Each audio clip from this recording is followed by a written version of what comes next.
what's up, y'all? It's me, Everything Chat, back at it again. So today I just wanted to bring up a interesting topic today. So just to clarify, I want to talk to you all again face to face.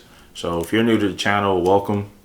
I talk about track related content and I also talk about what I do as well. So basically what I did today, and by the way, happy Halloween, but what I did today was I did 3 250s on the Hilly track. And I went ahead and just left the gym. I actually just left the gym. I need to go get some food. I'm going to cook though, but I need to eat because I only had like a sub today, like a 9-inch sub and some, I think I had like 4 oranges this morning. But anywho, I wanted to bring up something. I just saw the podcast or how does Noah Lyles say it? Sprint Talk, as I believe he says it. I believe he calls it the Sprint Talk. But about this little podcast that he did it with Joseph Fahnbulleh, and that's what it's called, Sprint Talk. And the title is Internet Coaches Can Shut It. And the video itself wasn't too bad, but I wanted to get to the main point.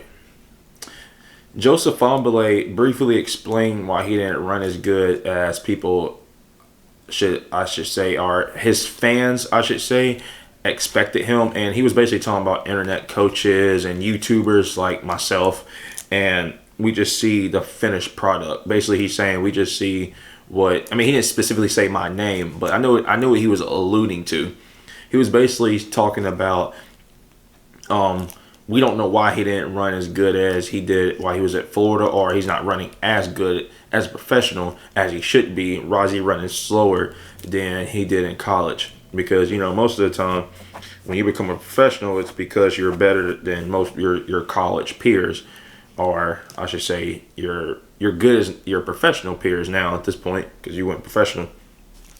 But my whole problem with this idea is that in track and field exclusively, I'm going to say exclusively, even if it's not exclusively, I think it is exclusively.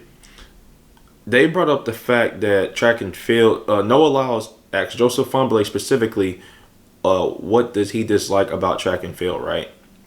Y'all can quote me if I'm wrong, but I believe I'm 99.99% right. He talked about the dislikes of track and field and how they aren't, I should say, projected as a limelight. But at the same time, he brought up his injury on October 31st, 3 months, or I should say 3.5 months, 3 months past World Athletics Championships in Budapest. Now, why did he bring up his injury? And by the way, he said he had his Achilles tendon was hurting, so that's Achilles tendonitis. That's whenever you feel pain on the rear of your heel. So basically, he was using that as the reason, or that was the reason why he didn't run spectacular times as ones would assume. But here's the thing. Here's what I want to get to. This is what I dislike about track. Noah Lyles asked Joseph Fahnbulleh what does he dislike about track. Here's what I dislike about track. Whenever you watch football and basketball and like the other big sports like soccer, baseball, it's always talked about, or I should say the injuries, right? There's always an injury report. So you know beforehand before the next game, you know beforehand before the season, even in college, like me here at Southern Miss, you know beforehand, all right, I'm not going to say people's names, but old boy hurt, he ain't going to play for the season. It's going to be put on Instagram. He's going to put it on his Instagram. He or she's going to post it. It's going to be on the It's going to be on the USM basketball page. Sometimes it's going to be on the football page. Colorado. They're going to be on YouTube. Travis Hunter got hurt. And track, if you don't like the fact that, and I'm talking, it's not just Joseph Fahnbulleh. It's people like Abby Steiner and Sue. They're always bringing up the fact, I was hurt. That's why I didn't run that good. Who else am I going to bring? I'm not going to... Marcel Jacobs, which I kind of knew he was hurt. But they always bring it up at the end of the season as if it's an excuse. Well, it's not an excuse anymore because it's just... or I should say, it's the reason why. For me, it's not an excuse because you said it after the fact. You can't say this stuff at the end of the season why you didn't do as good or why you weren't projected to do as good.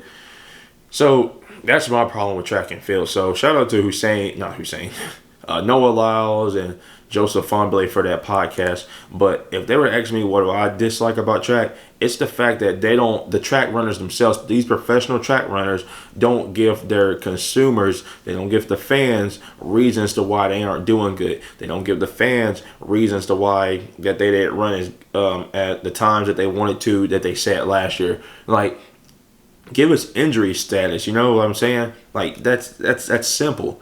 You know, like every other sports do that. Like, I don't know why it's hard. Like, you have an Instagram, you have a Twitter, there's FlowTrack, you have your own pages, there's an A6 track page, there's an Adidas, you know what I'm saying? Like you can reach out. It's not hard for you to reach out. You got TikTok. Like, it's not, you got your own YouTube channel. It's not hard for you to reach out and tell your fans that you're hurt. I don't see how that's hard. Like, I would talk to you all guys right now. Like, for example, if I was hurt, I would let y'all know beforehand. I'm not gonna wait six years later and be like, oh, that's why I was poo.